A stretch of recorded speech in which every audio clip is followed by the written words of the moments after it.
నమశివాయ. శివమహాపురాణం 27వ అధ్యాయం. ఒకప్పుడు ఋషులు త్రిమూర్తులలో అసలు బ్రహ్మమెవరని సందేహం వచ్చింది. ఆ సందేహమును తీరుద్దామని వారు త్రిమూర్తులనే అడిగారు. శంకరుడికి సద్యోదాత అఘోర తత్వరుష ఈశాన వామదేవ అను 5 ముఖములు ఉన్నాయి. ఈ 5 ముఖములతో ఋషుల వంక చూస్తూ అన్నాడు, అదేమిటయ్యా, బ్రహ్మం ఎవరని అడుగుతారేమిటి? నేను బ్రహ్మమును అన్నాడు. అప్పుడు బ్రహ్మగారు, నేనే ఈ లోకములనన్నింటినీ సృష్టించాను, నేనే నిక్కపు కర్తను, నేనే ఈ సమస్త లోకములను ప్రవర్తింపజేశాను, నేనే వీటికి సంహారం చేస్తాను, నేనెప్పుడు బతికే ఉంటాను, కాబట్టి నాకన్నా బ్రహ్మ ఎవరు?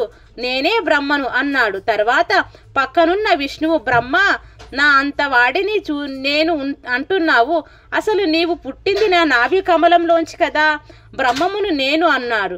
ఇద్దరికీ ఈ విషయంలో జగడం వచ్చింది. మనకు శృతి ప్రమాణం కదా, అందుకని వేదాలను పిలుద్దాం అని వేదాలను పిలిచారు. అప్పుడు ఋగ్వేదం, ఈ సమస్తమునకు సృష్టికర్త ఏ మహానుభావుడు సంకల్పం చేయాలని మొట్టమొదట నారాయణుడు జన్మించాడో, ఎవడు చిట్ట చివర ఈ లోకాలను తనలోకి తీసుకుంటున్నాడో అటువంటి ఆ పరమశివుడు పరబ్రహ్మము అంది. దాన్ని తీసి పారేసి యజుర్వేదము పిలిచాడు. అసురీ శక్తులు పోయి ఈశ్వరీ శక్తులు రావడానికి జ్ఞానమును మహేశ్వరుడు ఇస్తాడు. కాబట్టి జ్ఞాన యజ్ఞమునందు ఆరాధింపబడుతున్నవాడు కనుక పరమశివుడే ఆ పరబ్రహ్మము అని చెప్పింది. తర్వాత సామవేదం పిలిచి అడిగాడు, 3 కన్నులున్న వాడెవడు ఉన్నాడో, ఎవరు ఈ లోకమునంతటికి తిప్పుతున్నాడో, ఆ తిప్పుతున్న వాడిని ఏ యోగులు ఉపాసన చేస్తున్నారో, ఏ యోగులకి ఉపాసన చేత జ్ఞానమునందు తెలియబడుతున్నాడో,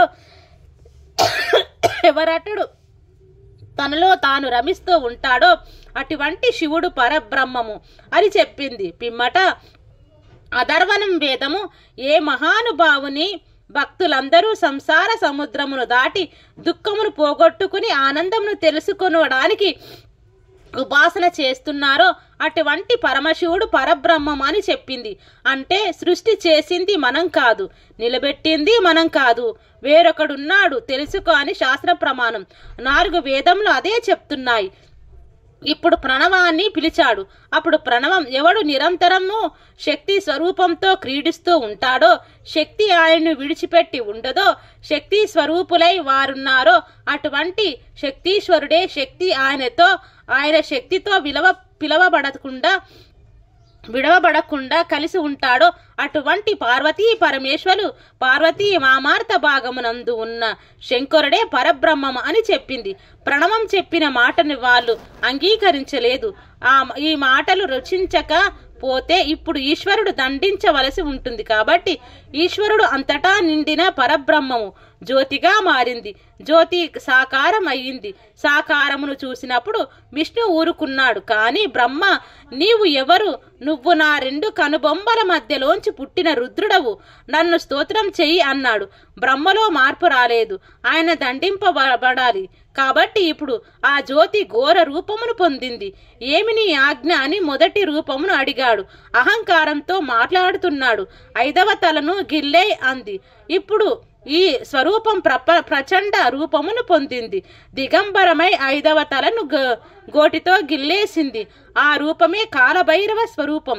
ఇలా జరిగేసరికి బ్రహ్మ 4 తలకాయలు బట్టుకు వెళ్ళి అమ్మవారి చేతుల కింద పెట్టేసి, ఈశ్వర, నేను చేసిన పొరపాటు మన్నించి ఉదారుడవై నన్ను కాపాడు అన్నాడు. అప్పుడు శంకరుడు కాలభైరవునితో, నీవు కాలము వలె ప్రకాశించుచున్నావు. కాలం ఎలా ఉంటుందో అలా ఉంది. నీ నడకలో బ్రహ్మ తల తెగిపోయింది. కాబట్టి నిన్ను ఇవాల్టి నుంచి కాలభైరవ అని పిలుస్తారు. నీవు ఎంత గొప్ప వాడవైనా బ్రహ్మ తల తింపేశావు కాబట్టి నీకు బ్రహ్మహత్యా పాతకం అంటుకుంది.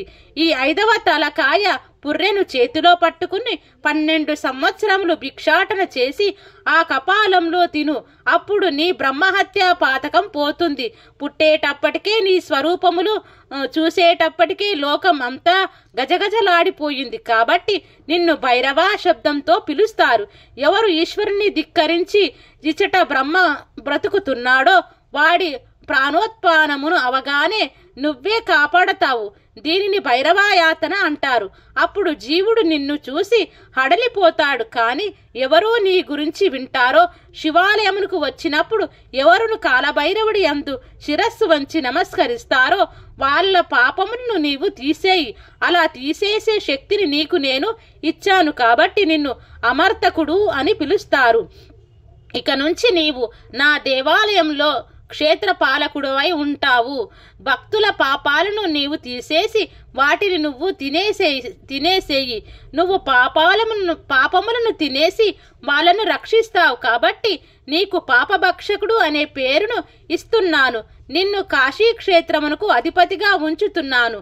నీ అనుగ్రహం ఉన్నవాళ్లే కాశీక్షేత్ర ప్రవేశం చేస్తారు అని చెప్పాడు. అందుకే మనను కాశీక్షేత్రంలో కాలభైరవుడు ఆ క్షేత్ర ప్రవేశానికి అనుమతించిన క్షేత్రపాలకుడు కనుక, అయ్యా నాకు లోపలికి ప్రవేశింపజేసి నా పాపమును దగ్ధం చేశావు కాలభైరవ అని ఆ మహానుభావుడికి ఇంటికి రాగానే కృతజ్ఞతాపూర్వకంగా కాలభైరవ పూజ అని చేసి ఇక నుంచి మంచి పనులు చేస్తాను అని అన్న సంతర్పణ చేస్తాడు. భైరవమూర్తి ప్రసన్నమూర్తి అయినాడని చెప్పడానికి ఆయన మెడలో ఒక గారెల దండ వేస్తారు. కాశీ సంతర్పణ చేస్తే తప్పకుండా వెళ్ళి ఆ ప్రసాదమును తీసుకోవాలి. ఇహలోకమునందు ఇప్పటి వరకు ఈశ్వరుడి పట్ల తాము చేసిన దోషముల ఫలితము ఎలా పోతుందని బెంగ పెట్టుకున్న వాళ్ళ కోసం భైరవ యాతన ఇక్కడే తెలియకగా అనుభవింపజేస్తాడు. అందుకే హరిద్వార్, ఋషికేశ్ వెళ్ళిన వాళ్ళు మానసాదేవి ఆలయమునకు వెళ్తే బయటకు వచ్చేటప్పుడు ఒకసారి ఒంగోండి అని ఒక బెత్తం పెట్టి వీపు మీద కొడతారు.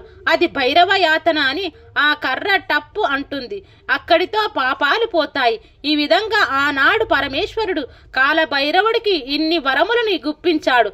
ఆ మూర్తే ఇప్పటికీ మనకు ప్రతి శివాలయంలో ఆయన ఈశ్వర ఆజ్ఞను వదలదాల్చి వచ్చినప్పుడు కనుక మహానుభావుడు కాలభైరవ స్వరూపంలో ఉంటాడు.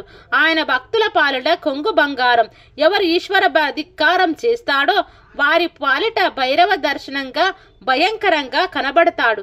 కాబట్టి ఆ కాలభైరవ స్వరూపం అంత గొప్పది. మేము కాశీ వెళ్ళాము, మాకు ఇంట ఏ భయము లేదు అని చెప్పడానికి ఒక నల్లతాడును రక్షగా కట్టుకుంటారు. కాబట్టి ఇన్ని రూపములను గల ఆ కాలభైరవ స్వరూపం ఆనాడు ఆవిష్కరింపబడింది. ఎవరు ఈ కాలభైరవ స్వరూపమును గురించి వింటున్నారో, భక్తితో ప్రణమిల్లుతున్నారో, ఒక్కసారి నమస్కరిస్తున్నారో అటువంటి వారు శివానుగ్రహం పొందుతారు. కాలభైరవుడు వాళ్ళని ఇబ్బంది పెట్టడు. వాళ్ళు ఎప్పుడూ ఎంతో సంతోషంగా సుఖంగా ఉంటారు. ఇది కాలభైరవ అవతారం సంపూర్ణం. శివమహాపురాణం 27వ భాగం సంపూర్ణం. సర్వం శ్రీ ఉమామహేశ్వరార్పణమస్తు. ఓం శాంతి శాంతి శాంతి.